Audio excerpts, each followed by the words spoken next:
नमस्कार बच्चों, मैं आर्यस निकम न्यू हाई स्कूल उच्च माध्यमिक विद्यालय करमाड़ इस प्रशाला में अध्यापक हूँ।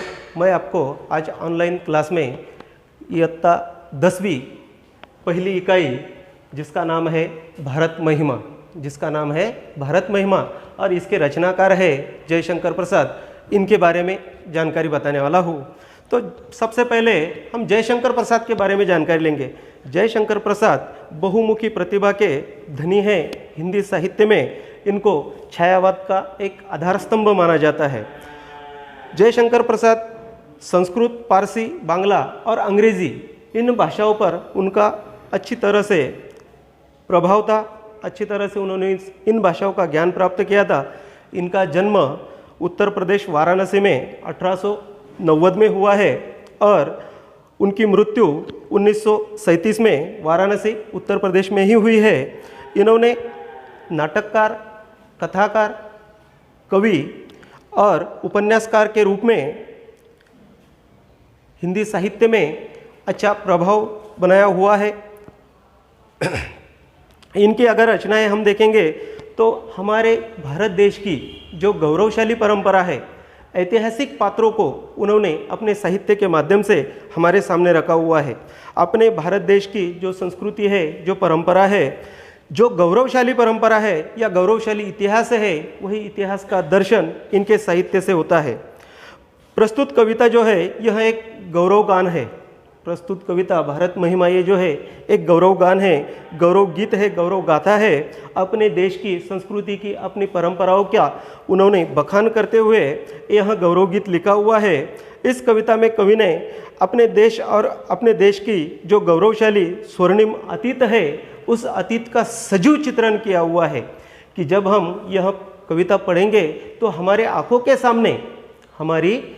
के सामने वही चित्र निर्माण हो सकता है। इस तरह से इनकी लेखनी में इतनी सजीवता आई हुई है।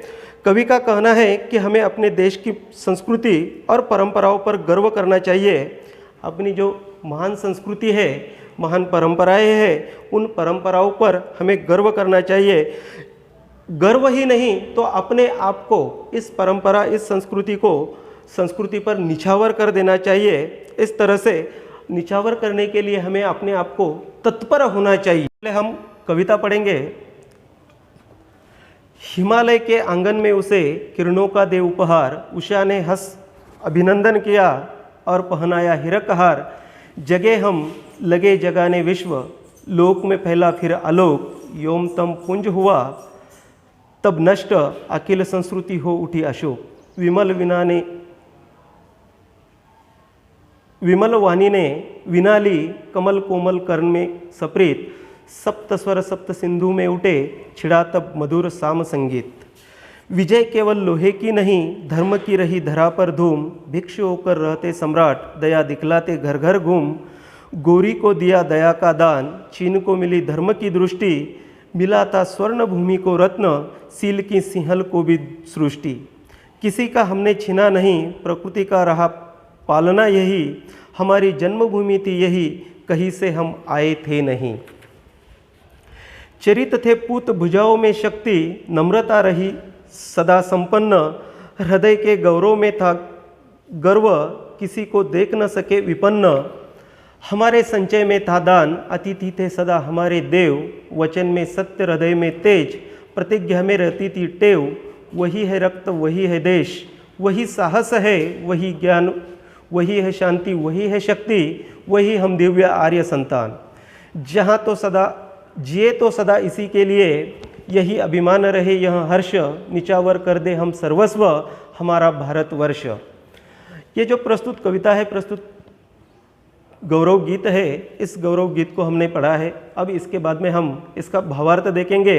हर पंक्ति का हम भावार्थ देखेंगे। उसमें जो कठिन शब्द है वह कठिन शब्द भी आपके सामने है, उन शब्दों का अर्थ भी आप देखेंगे।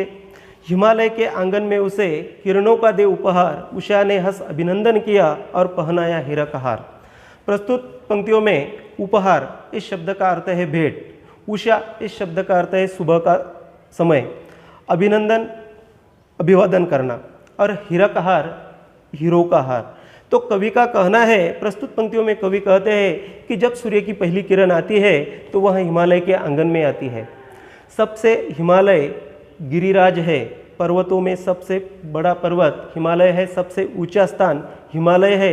इसलिए जब सूर्य की किरणें आती है तो सबसे पहले वह हिमालय पर पड़ती है। और हिमालय के आंगन में जब वह सूर्य की पहली किरण आती है तो सुबह उसका स्वागत करती है, सुबह उसका अभिनंदन करती है, स्वागत करती है। और जो सूर्य की किरणें उन हिमालय पर जो बर्फ़ है उस बर्फ़ पर पड़ने के बाद जिस तरह से वह चमकता है तो ऐसे भास होता है। यहाँ पर कवि ने सूर्य की किरणें जो बर्फ़ पर पड़ती है उसे हीरो के हार की उपमा दी हुई है, उसे हीरो के हार की उपमा दी हुई है।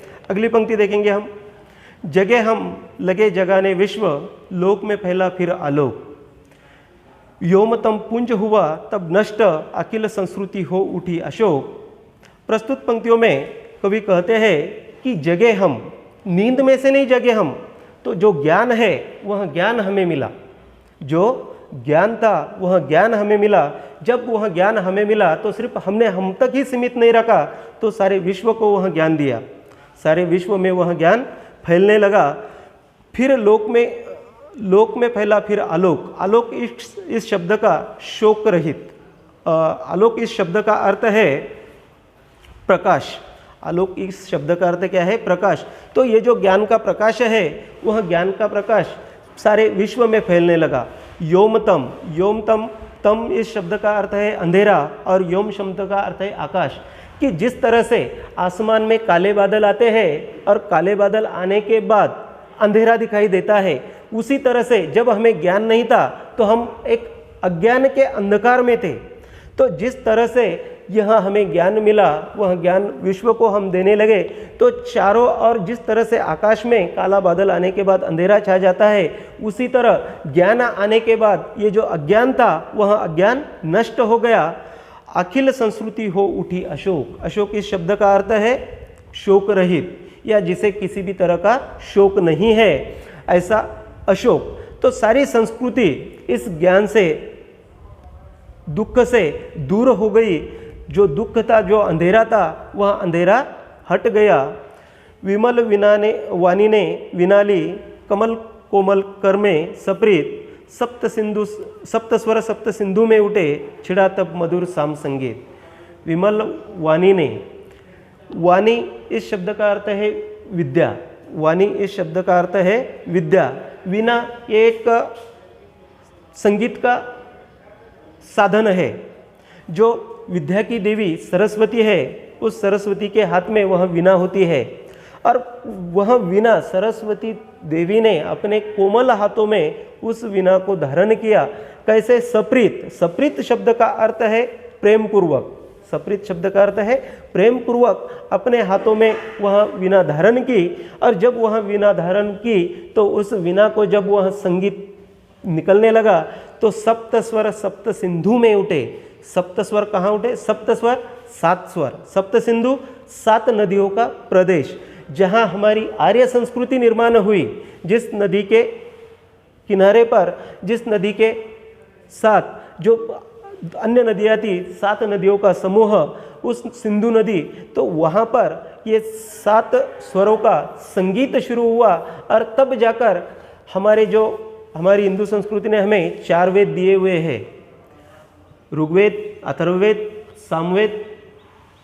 ये जो वेद दिए हुए हैं, ये वेद, उसमें सामवेद का निर्माण हुआ और संगीत की सारी जानकारी सामवेद में है। संगीत की सारी जानकारी कौन से वेद में है? सामवेद में है। अगली पंक्तियों में देखेंगे, विजय केवल लोहे की नहीं, धर्म की रही धरा पर धूम, भिक्षु होकर रहते सम्राट, दया दिखलाते घर घर घूम। हमारी संस्कृति इतनी महान है, सिर्फ लोहे तलवार के बल पर या भुजाओं में शक्ति होने के बाद ही हमने राज्य किया हुआ, ऐसा नहीं है। तो जिस तरह से शूरवीर योद्धा होकर गए हुए हैं, उसी तरह से धर्म के आधार पर भी राजा होकर गए हुए हैं।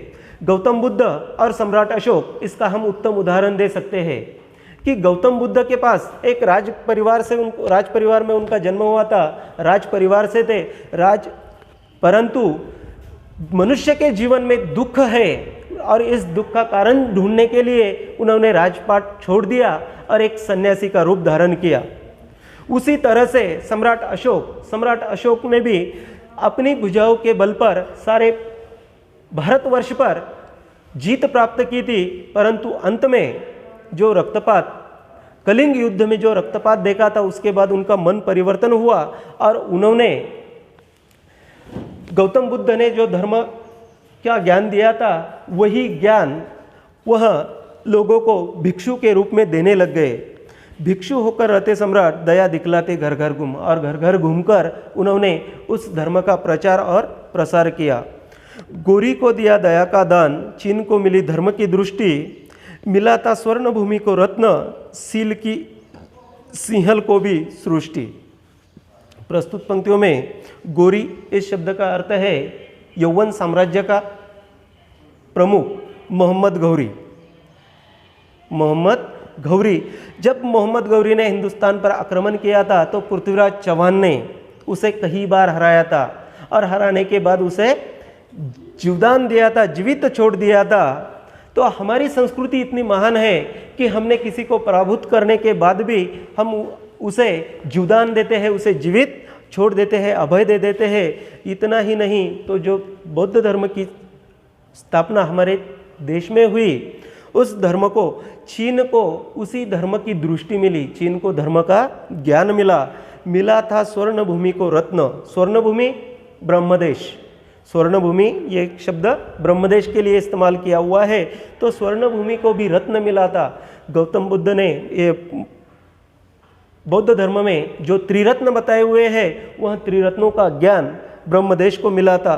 सील की सिंहल को भी सृष्टि, सिंहल श्रीलंका देश को बौद्ध धर्म के जो पंचशील तत्व है उस पंचशील तत्व का ज्ञान मिला। किसी का हमने छीना नहीं, प्रकृति का रहा पालना यही, हमारी जन्मभूमि थी यही, कहीं से हम आए थे नहीं। कवि अगली पंक्तियों में कहते हैं कि हमने किसी का छीना नहीं है।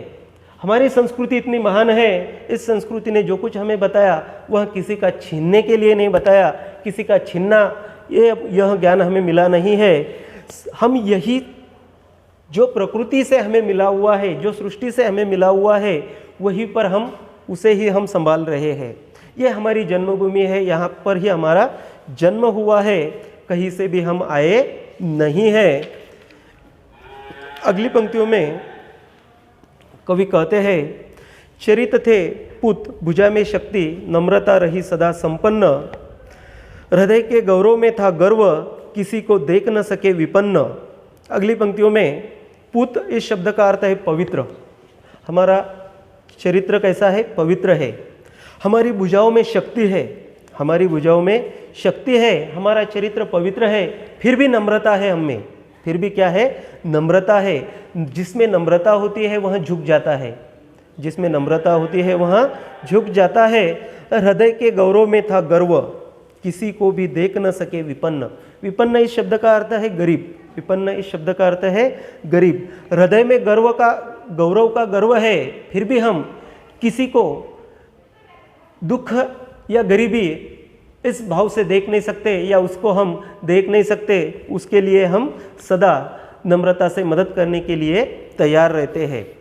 हमारे संचय में था दान, अतिथि थे सदा हमारे देव, वचन में सत्य हृदय में तेज, प्रतिज्ञा में रहती थी टेव। कि आगे कवि कहते हैं संचय करना, एकत्र करना। संचय करना इस शब्द का अर्थ क्या है? एकत्र करना। अतिथि देव, अतिथि मेहमान। तो हमारे संचय में हम दान, रुपए, धन, पैसा इकट्ठा करते थे, धन हम इकट्ठा करते थे, धन हम जमा करके रखते थे, परंतु धन जमा करने की हमारी प्रवृत्ति नहीं थी। तो हम जमा किस लिए करते थे? कि जब जिसे जरूरत पड़े उसे हम उसका उपयोग कर सके। अतिथि हमारे लिए सदा देव थे। आज भी हमारी संस्कृति अतिथि देवो भव इस उक्ति के अनुसार रहती है। अगर कोई भी हमारे घर पर आया तो हम उसे ईश्वर के बराबर का दर्जा देते हैं। जो वचन है वह वचन हमारा सत्य है, हृदय में तेज है और प्रतिज्ञा में रहती थी टेव। जो हम शब्द देते हैं, टेव इस शब्द का अर्थ है आदत, कि जो हम शब्द देते हैं उसी शब्द का पालन करते हैं। जो बात हम कहते हैं उसी बात के अनुसार हमारा रहन चलन होता है। वही है रक्त, वही है देश, वही साहस है, वैसा ज्ञान, वही है शांति, वही है शक्ति, वही हम दिव्य आर्य संतान। आगे कवि कहते हैं कि हम उन्हीं आर्यों की संतान है जो आर्यों ने हिंदू संस्कृति की निर्मित की हुई है। जिन आर्यों ने हिंदू संस्कृति की निर्मित की हुई है, अलग अलग ग्रंथ दिए हुए हैं, अलग अलग उपन्यास दिए हुए हैं, अलग अलग ज्ञान दिया हुआ है, वही है रक्त। उन्हीं लोगों का रक्त हमारे शरीर में है। उनका जन्म जिस देश में हुआ है, जिस धरती पर हुआ है, वही धरती पर हमारा भी जन्म हुआ है, वही देश है। जो साहसी वैसे वह थे, वही साहस हमें भी है। जैसा ज्ञान उनमें था, वही ज्ञान हमें भी है। वही शांति है और वही शक्ति है। इसलिए हम उन्हीं आर्यों की चाल चलन पर आज भी चलते हैं। उन्हीं की संस्कृति, उन्हीं की परंपराओं पर हम आज भी अपना जीवन बसर करते हैं। जिए तो सदा इसी के लिए, यही अभिमान रहे, यह हर्ष निछावर कर दे हम सर्वस्व हमारा प्यारा भारतवर्ष।